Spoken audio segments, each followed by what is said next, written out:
Hi, guys. Hello.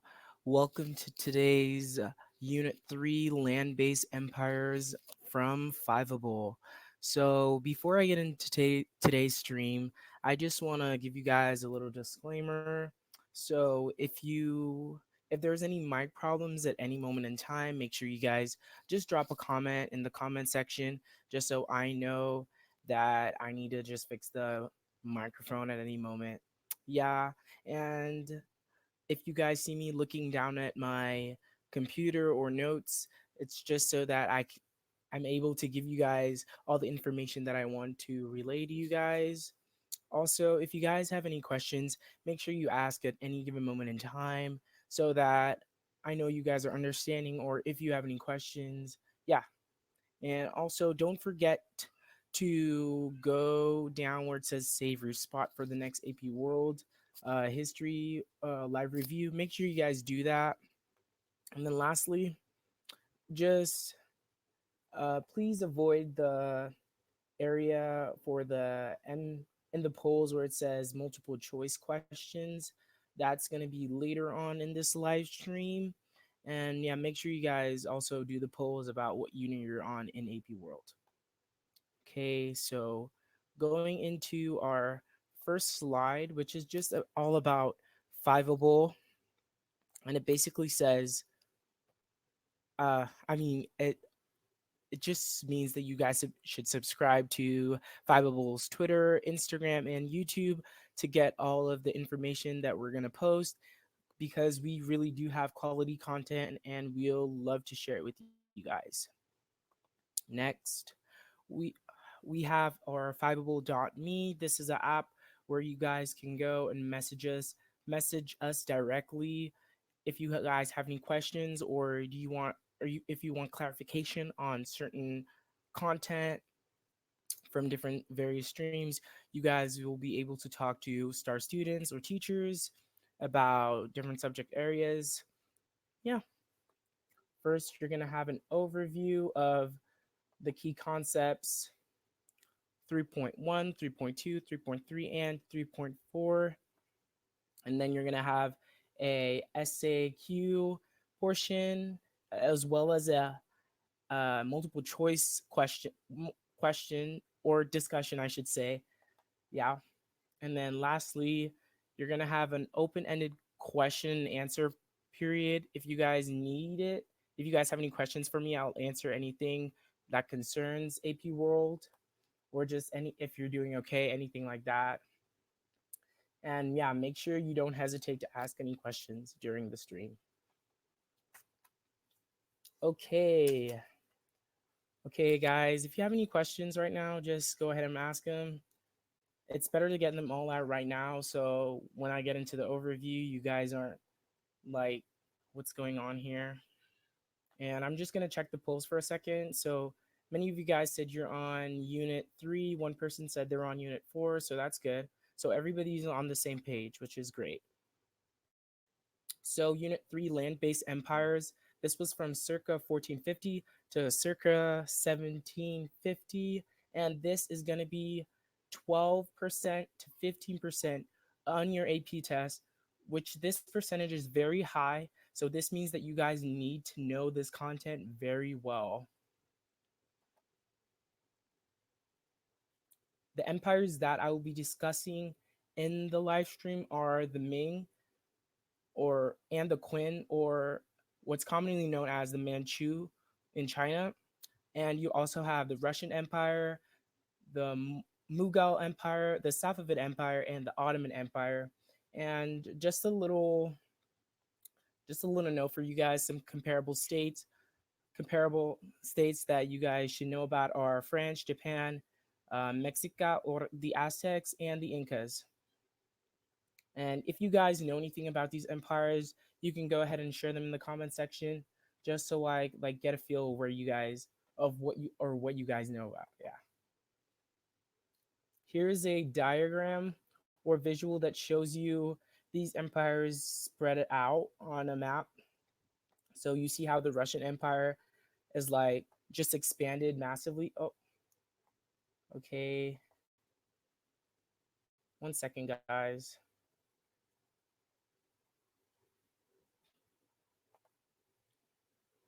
Yeah, I think there was a problem. My bad. So I'm just gonna go back to that one. Yeah, so you see the Ottoman Empire as well, having its little portion mainly in like Europe and parts of North Africa. And then you have the Safavid Empire, the Mughal Empire that mainly took over India. India. And then you have the Qing Manchu Empire, which mainly took over parts of Asia. Okay, now diving into 3.1, empires expand. So, as I just stated, land empires included the Manchu in Central and East Asia, the Mughal in South and Central Asia, the Ottomans in Southern Europe, Middle East and North Africa, and the Safavids in the Middle East. So it's very important that you guys know that upon expanding, there were many technological developments that these empires relied on. One important innovation that you guys need to know about is gunpowder. Gunpowder was mainly used for guns, basically, and it ranged from different areas, but we mainly see it in the Safavid, Mughal, and Russian and Ottoman empires. That's just one good thing you guys need to know. And also, just a little fun fact, the Manchurians, which is mainly your Chinese, they also use gunpowder for fireworks, which was just an interesting fact that I picked up learning AP World last year. And I just wanted to share that with you guys. Okay, so first point, rulers used a variety of methods to legitimize and consolidate their power. Rulers also used religious ideas, taxes, military, and all of these came together to form what is known as a bureaucracy. A bureaucracy is basically a system of government in which most of the important decisions are made by state officials rather than by elected representatives. Next point I want to bring up is that states states treated different ethnic and religious groups in ways that they utilize their economic con- contributions while limiting their ability to challenge the authority of the state. Basically, what this means is that uh, various empires use different religious groups to basically mold and form their empire into one big thing. And so, yeah, next you have the recruitment and use of bureaucratic elites that led to more common rulers who wanted to centralize control over their population and their resources. And lastly, you have rulers use tribute collection and tax farming to generate revenue for territorial expansion, which just basically means that they needed money or funds to expand their empire, yeah, and conquer different areas. Okay, so one more thing I forgot to bring up were cannons on and armed trade that was used to establish large empires. And lastly, there were many political and religious disputes that led to rivalries and conflicts. Yeah, and conflicts between states. One one or two examples I want to give you guys are the Safavids with and the Mughal. They kind of had their conflicts with the Sunni and Shia Muslims. So that's one important religious conflict that you guys need to know about. And also you have the Sanghi Empire that had their conflict in Morocco. That one is a little bit more minor, but it's still very important when it comes to studying your AP World History, guys. Okay, and at the bottom here, you're gonna see a little illustration. Oh, hold on, it's not popping up. Or I think yeah, there's an illustration. It's just basically the Devshirme system in the Ottoman Empire, and it shows how land-based empires use religion, well, yeah, religion to expand. And the rim, the Dershirme, I keep getting mixed up on the word. I'm so sorry. The Dershirme system was a tax-based systems in which the Ottomans use. Yeah, so that's a fun fact. Next slide. Oh, I see a comment. Okay, when I was talking about, hi Sunny, by the way, when I was talking about religious conflicts, I meant let me just go back for you. I meant the Safavids and the Mughal, because the Safavids, let me refresh my memory. The Safavids were Sunni Muslims, and so they were always in conflict with the Mughal, who were Shia Muslims. Does that make sense? I'll go into more detail about that in my upcoming slide because I have this diagram or chart that just outlines everything for you. The Safavids were Shia. Okay. Okay. Thank you, Matt. Yeah. Thank you, Mr. Beckman. My bad. Ooh, lucky you guys are here today. Don't want to give you guys the wrong information. Sorry. Okay. Next, we have an image, which is basically about identifying elements of context. So we're just going to break down this image for you.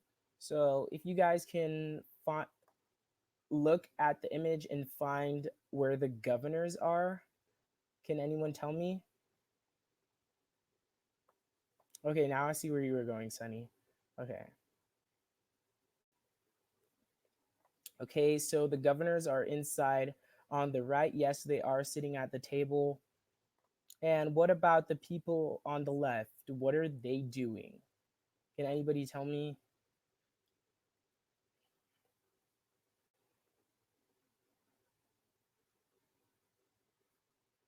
Okay, so they are bringing fur as a sign of tribute. And so this just basically means that it was about Russian expansion and how, just let me get my notes for a second, guys. Yeah, Russian expansion, as well as when the Little Ice Age occurred, this increased the demand for fur. And this sign of tribute system was a way for outsiders to become accepted into the Russian Empire, basically. And then the next point I want to bring up is the Russian Tsars used Christianity to legitimize their rule, as you see by the crosses, right there on the little buildings at the outskirts of the image.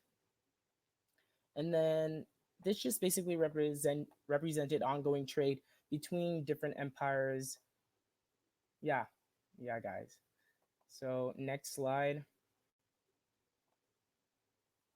So here is the diagram that I was talking to you guys about. It was just ways in which different empires consolidated their power.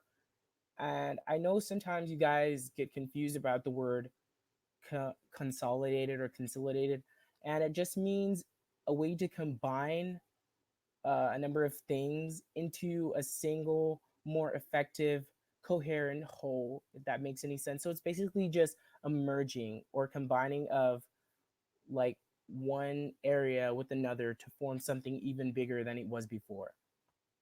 Okay, so art and monumental architecture was a way in which leaders or rulers consolidated their power.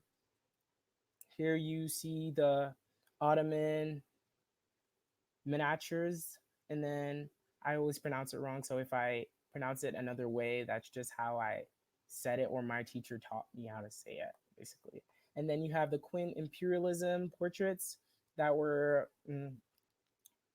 a form of art back in the Manchurian Empire. And then you have the Mughal Musalia, And then you have European palaces, which were very prominent back then. Next, you have for religious ideas, you have divine right, Safavid Shiaism, Aztec sacrifice, Sunghi Islam, and then you have Confucian rituals.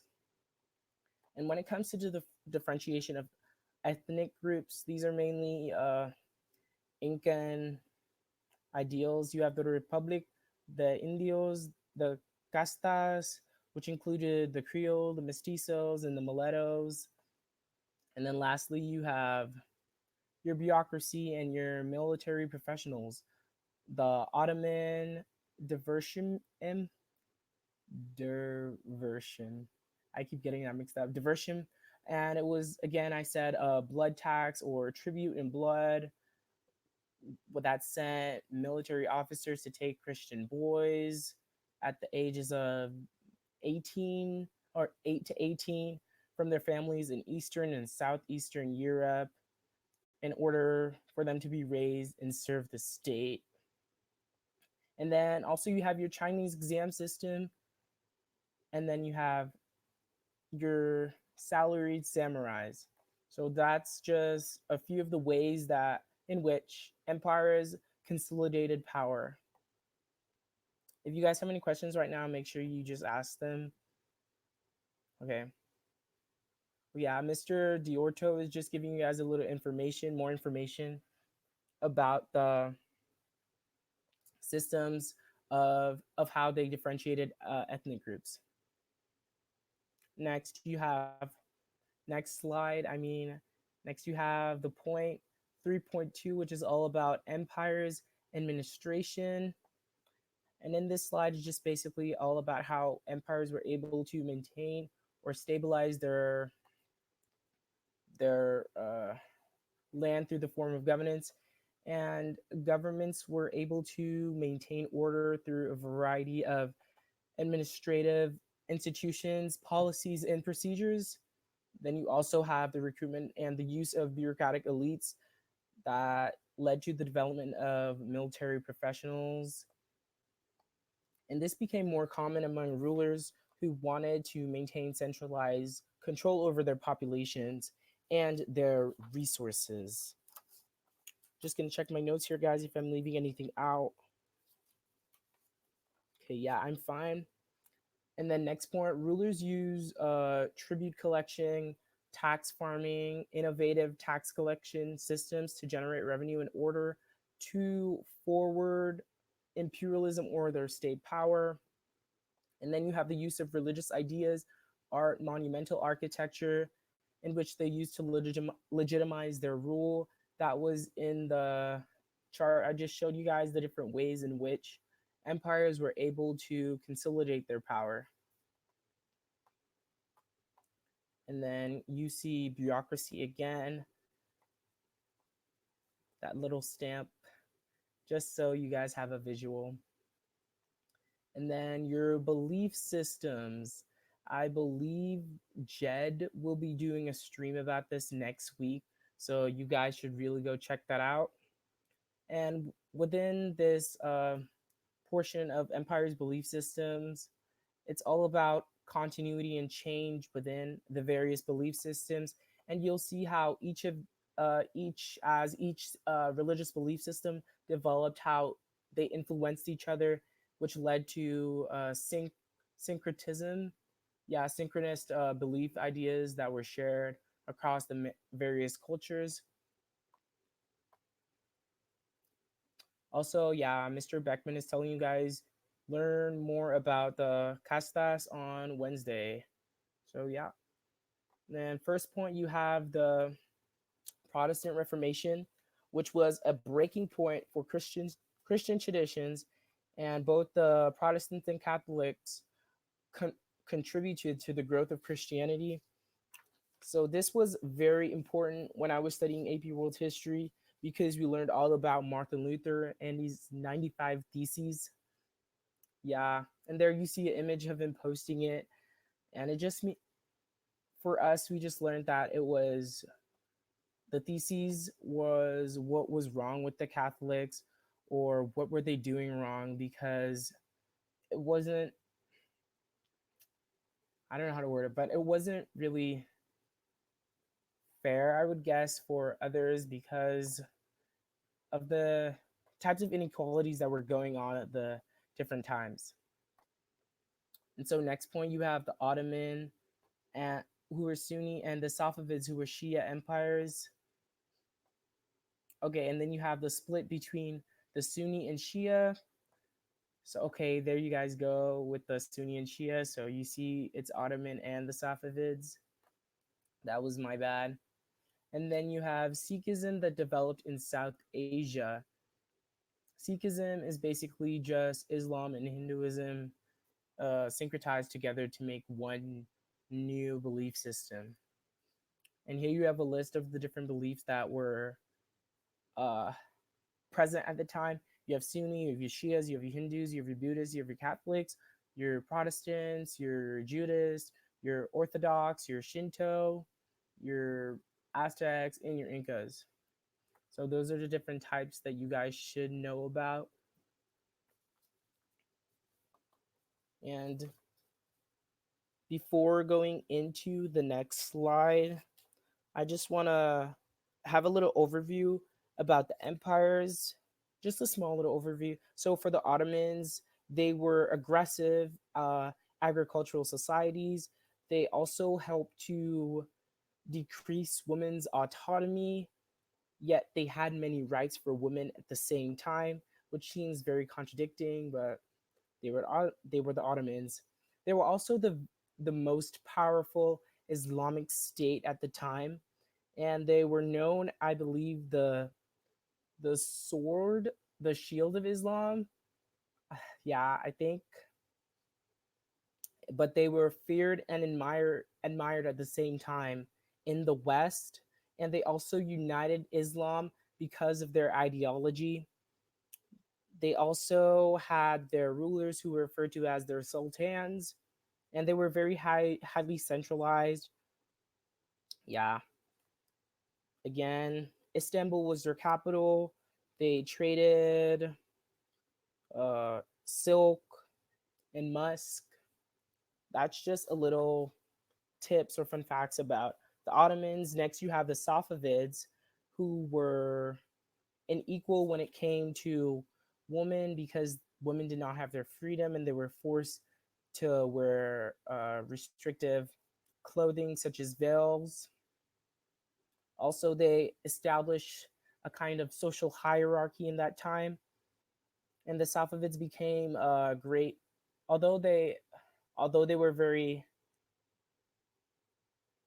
I don't know how to word that. I'm just gonna say that the Safavids became a great cultural center. Yeah, let's just leave it at that. And then they also they had a strong army, their government, they were bureaucratic, they had a hierarchy again, their religion, Shia Islam, their language, Persian. They also had their trade routes. They used the Silk Road.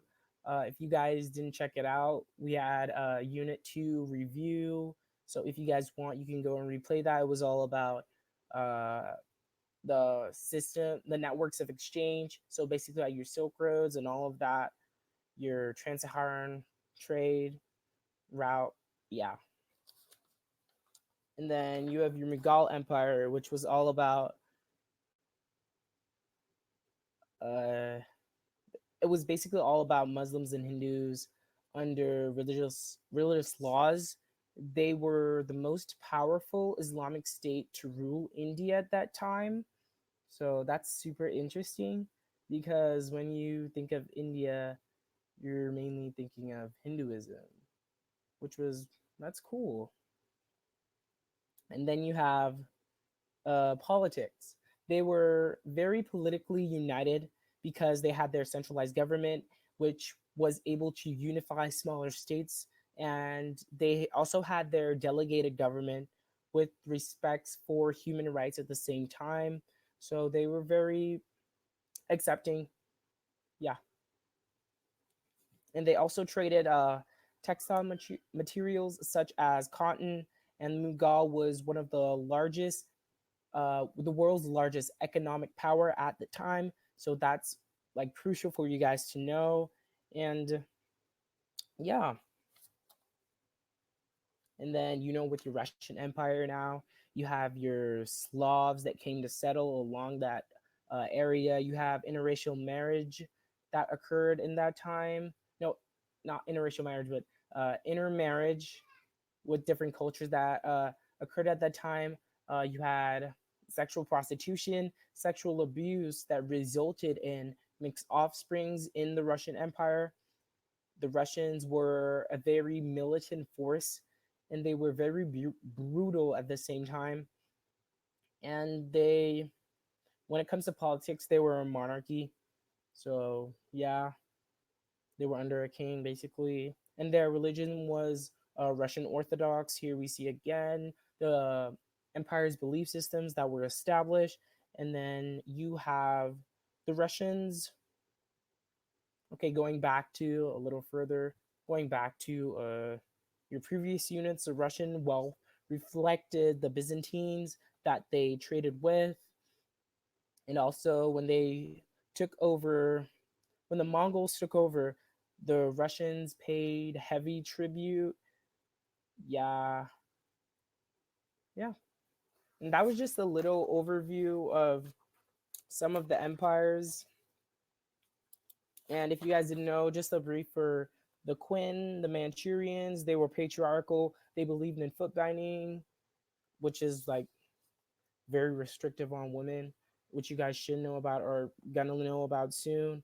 They were involved in math, astronomy, technology. Yeah, they used the Silk Roads, and yeah. So going into 3.4, a comparison in land-based empires. Here you see the interconnections of the eastern and western hemispheres. You have your transoceanic, which led to transoceanic voyages, which transformed and had a social impact on the world. This also led to the intensification of interactions and the expansion of religious ideas as well. You also see a contribution to religious conflicts and also a syncretism of different beliefs from different areas of the world at that time. Next point, you have empires achieved increased influence by diverse populations in which they incorporated, which and again, empires were able to conquer because of gunpowder, cannons, and armed trade to establish empires in both hemispheres. And again, you see land empires, the Qing, the Mughal, the Russian, the Ottomans, and the Safavids. And lastly, you see your political and your religious disputes that led to rivalries and conflict between states. And here are just some images that are popping up. There you have a representation of syncretism. Next, this is a image of how empires were able to expand using cannons and gunpowder. Yep. So now it's time for the SAQ portion, and here you can see a little meme that I put up for you guys. It's only 7 SAQ questions today. You have your 1A, your 1B, your 1C, and all of that. If you guys ever had that in your AP class, just like put a comment or whatever. And if you guys have any questions, just make sure you drop them right now in the comment section. Okay. So when it comes to your SAQs, make sure you guys focus on language, tone, any trends or patterns that pop up. Yeah. So here you have annotate. Make sure you look for specific details or ideas in the images, and make sure you read the little descriptions they have at the bottom or the top, because it gives you guys context as well. Then you have read your question. Never ever rush through your questions, because this might hinder you guys from getting the actual answer or overthink or whatever, or mislead you guys and give you guys the wrong answer. And then you guys need to trust your first instinct. Don't change your answer. Be confident in what you're going to write about. And just, yeah, you guys will do fine.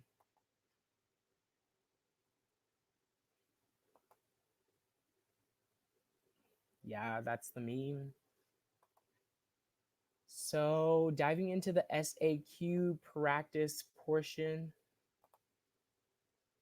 So, the question states explain the difference in politics of the Mughal Empire and the Ottoman Empire based on the images that will pop up soon. I'm just explaining you guys the details right now.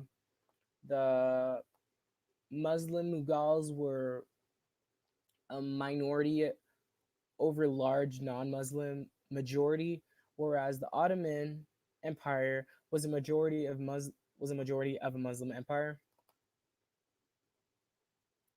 The need to upset local nobles in the Mughal Empire precluded a Devshirme type system in India. And then you have last point, as the Mughals were less centralized than the Ottomans, they relied more on existing local systems.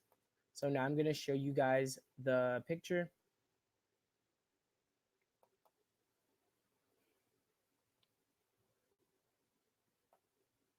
This was also done by Evan in one of his streams, so make sure you guys like replay or check it out or whatever.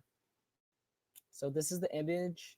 On the left, it represents a drawing of the Mughal zamindars, and then on the right, a group of young boys lined up to be registered for the Devshirme recruiter in 1588. If you guys want to put a little comment about what these political images represent, you guys can go ahead right now.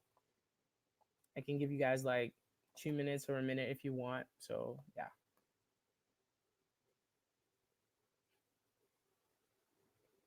And make sure you guys like look closely at what it's asking for.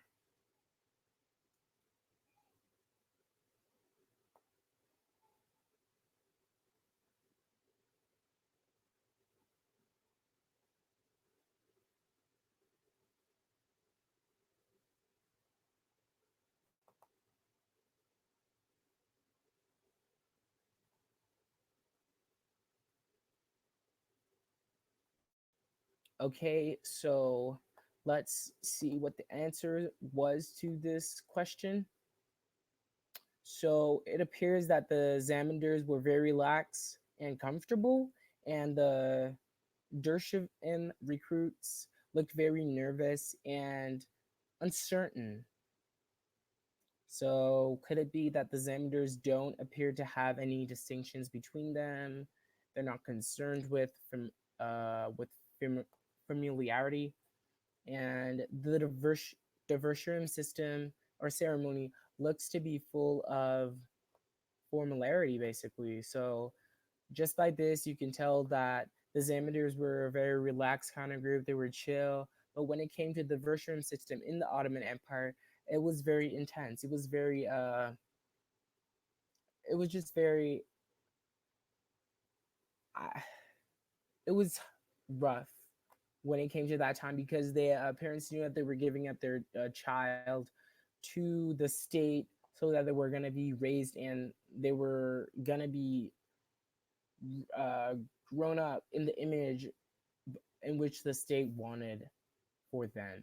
If that makes any sense. If you guys are confused, just make sure you put a comment or ask a question. Next, you have the SAQs, not the SAQs, but the multiple choice questions that I was talking to you guys about, or the multiple choice. So Evan has a question: adoption, but not always willing. Oh yeah, I understand. Yeah, yeah, it's basically they're being adopted by the state, but they're forced to because it was required as a sign of tribute or taxation for like blood taxation. But yeah, it's kind of weird. But here's uh, the multiple choice questions or discussion. And so it reads, a historian could best use this image to illustrate which of the following developments in Eurasian land empires. And this is all about the Mughal Empire Akbar. And this image was in 1605.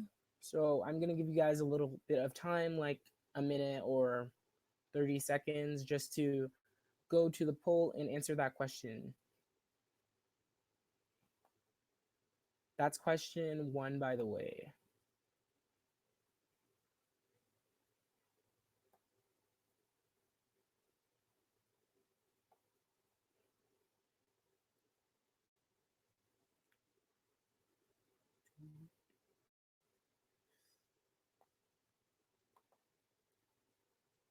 If you guys are having any trouble breaking down the picture, make sure you just follow the points that I outlined. So I'm seeing some answers come in. I see A, I see D. In this picture, there are two Jesuit priests. If you look in the on the left, that's in the black. That's the Jesuit priests, and then you have your Muslims, your Hindus, your Zoroastrians, and more were probably part of the discussion. So if you guys are done, I'm gonna check. I'm gonna show you guys the answer. Sorry. So the answer was A, an accommodation of ethnic, religious, and religious diversity. So, yeah, because you see all these different belief systems come together. Yeah, I see your comment, Evan. No Buddhist. Yeah, yeah, but you see all these different religions come together at one point, and it also shows you how tolerant at religiously tolerant the Mughal Empire was. So yeah, that's a good connection you guys should be looking when you guys are breaking down your images. Next question.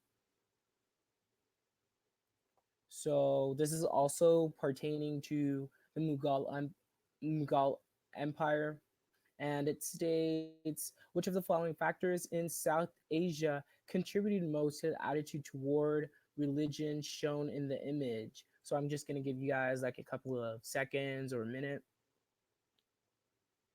and this is a very context-based questions, and you guys should know what's happening in the time period of this image. But I just want you guys to know that all the answers for this question are true about the Mughal Empire. It's just all dependent on which one is more accurate and which one more fits the image.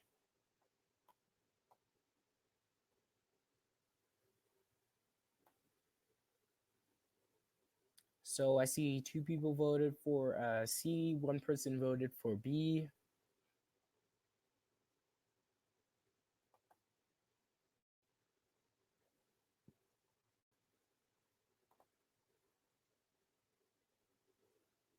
Dun, dun, dun, dun, dun, dun, dun, dun, dun, dun,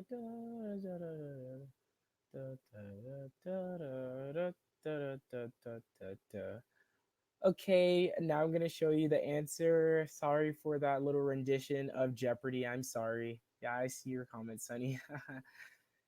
So the answer would be C, a diversity of religious identities among the subjects.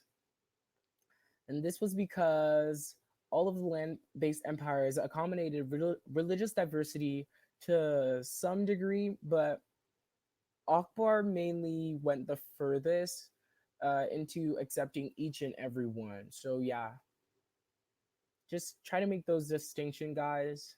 That'll be really helpful when it comes to writing or answering your multiple choice questions on the AP test.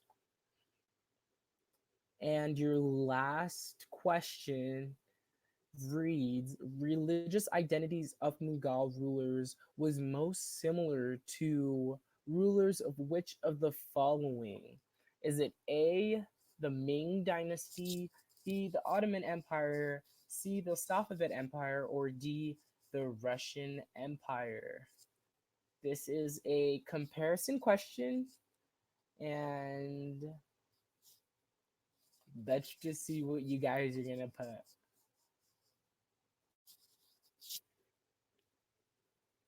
Mm.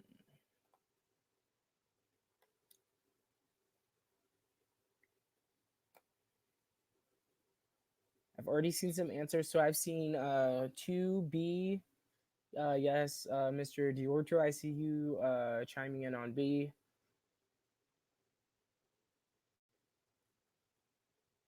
Mm, you guys ready? Three, two, one.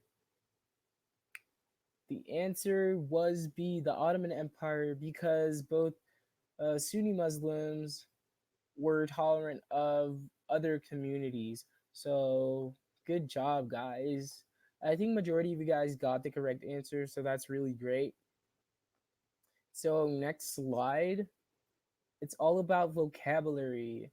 This is just the vocabulary that you guys should know for Unit 3. You guys don't have to memorize all of them, just that they're very useful when it comes to providing evidence for your essays and stuff like that, or your writing in AP World History. Sorry. And then, yeah, if you guys have any questions about them, make sure you just write what word you want me to explain to you guys. Yeah, I'll just leave it up there for a couple of minutes so you guys have your time to review them.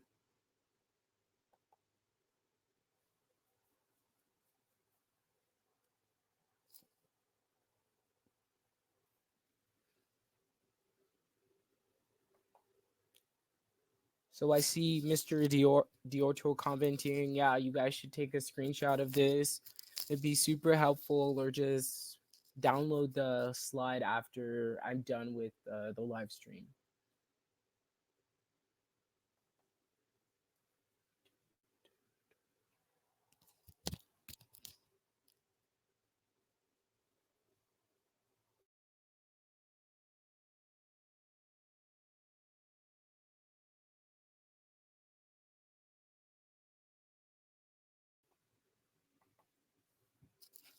So if you guys aren't finished, I'm just gonna, if you guys didn't take a screenshot, I can always go back, but I'm just gonna skip ahead to the next slide.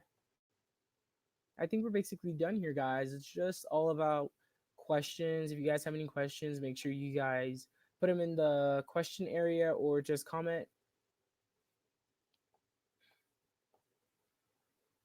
How is AP World going for you guys this year? Like, is it okay? Is it not? Is it not productive? Just describe your classes.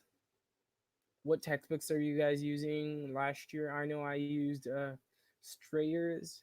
It was a lot of pages. It was 1,000 or 800 pages, something like that.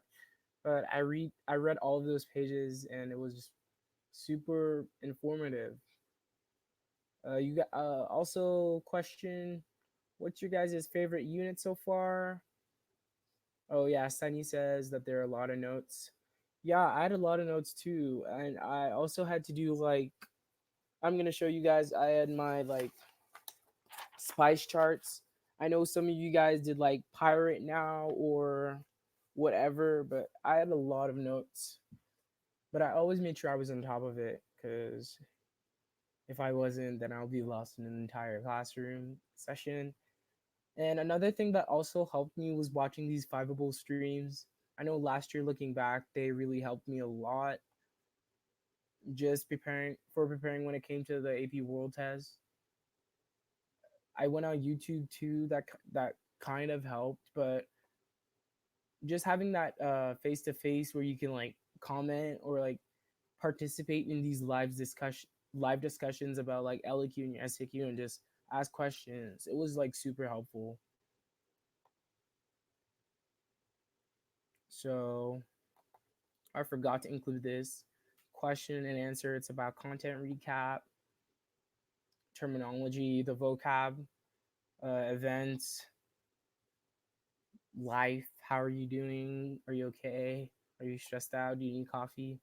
Like anything. Your AP skills and exams, course advice.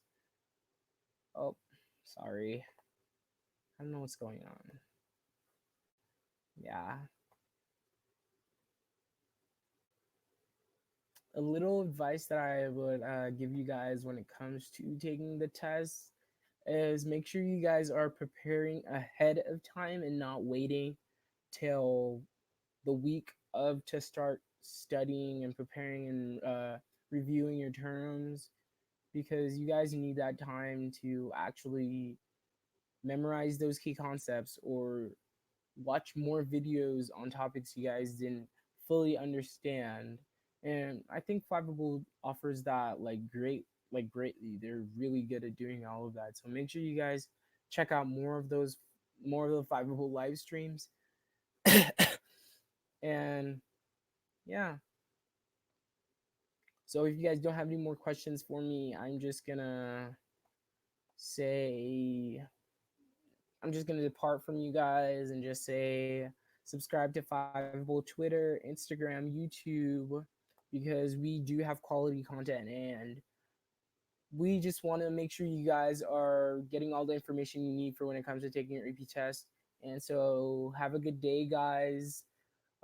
Make sure you're practicing on Unit 3, and there will be more videos from Fiveable, all sort of stuff like that. And so you're welcome. Bye, guys.